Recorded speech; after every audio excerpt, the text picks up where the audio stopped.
Si comme moi, vous avez une scie circulaire pas chère, une planche de récupération, des tasseaux de récupération et éventuellement des rails en aluminium, que vous souhaitez avoir une table à découper, facile à faire, pratique, j'ai peut-être la solution. À tout de suite.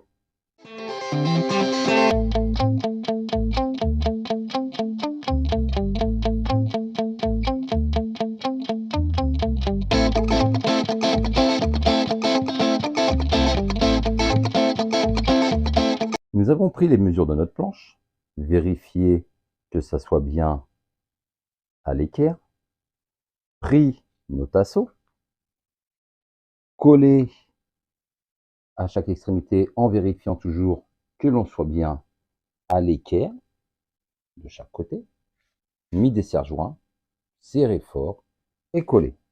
Une fois que la colle aura prise, nous visserons par en dessous nos tasseaux.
J'ai positionné mes rails en vérifiant toujours que je suis perpendiculaire. On est bon, j'ai tout vérifié. J'ai posé avec des serre-joints, positionné grâce à ces rails que j'ai récupérés ma scie circulaire. Ça glisse. Ah, peut-être un petit coup de lime à passer. Et en théorie, ça devrait fonctionner. Je visse et on se retrouve après. Allez, c'est parti, on teste.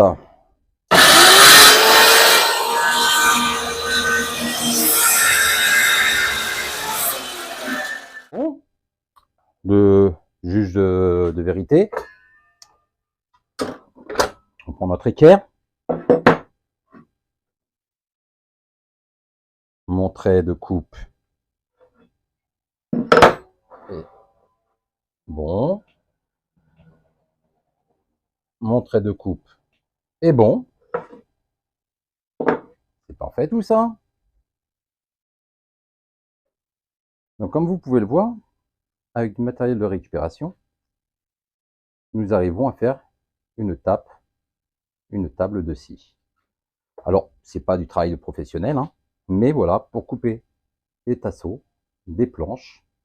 C'est pratique. On n'a plus qu'un mètre à mettre, le long, une butée, pour avoir des coupes toujours à la même dimension. Nous avons positionné un tasseau en bois, là en l'occurrence du mélaminé. J'ai récupéré une bande de mètre que j'ai collée, positionnée.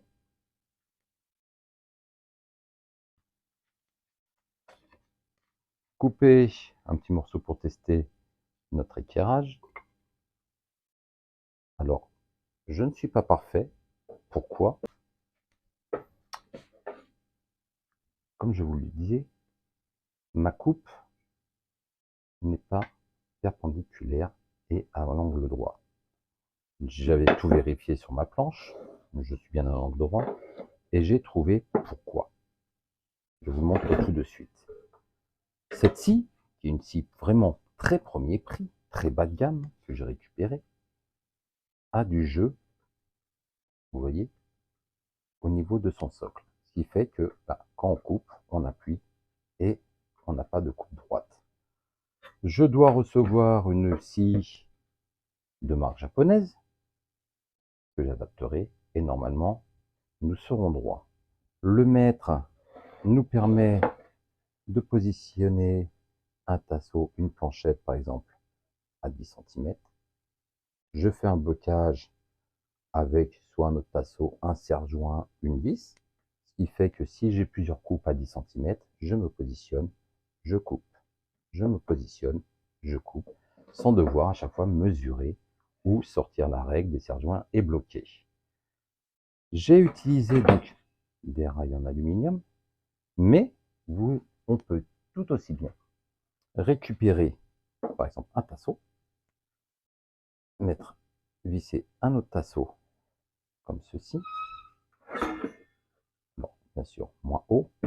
Mon exemple n'est pas bon. On va prendre celui-là plutôt. Et on positionne comme ceci.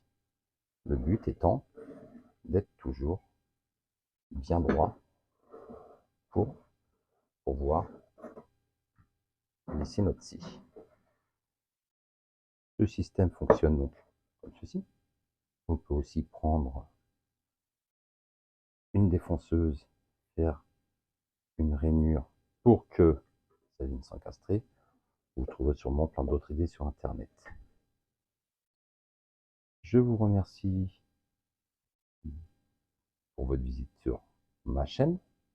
Vous l'aurez compris, c'est sans prétention, c'est pas du travail pro, c'est surtout pour du bricolage amateur lorsqu'on a des coupes à faire pour des tasseaux, des plinthes, des choses comme ça. Donc c'est fort utile. On peut aussi adapter un tasseau, prendre des mesures avec une équerre pour avoir nos angles, équerre pour rapporteur, nos angles à 45 degrés. On fixe, on passe notre tasseau, et comme ça, on a notre angle. J'adapterai ceci lorsque j'aurai ma nouvelle scie, et vous ferez profiter aussi des améliorations de ma table à découper. Merci pour votre visite. Bon bricolage!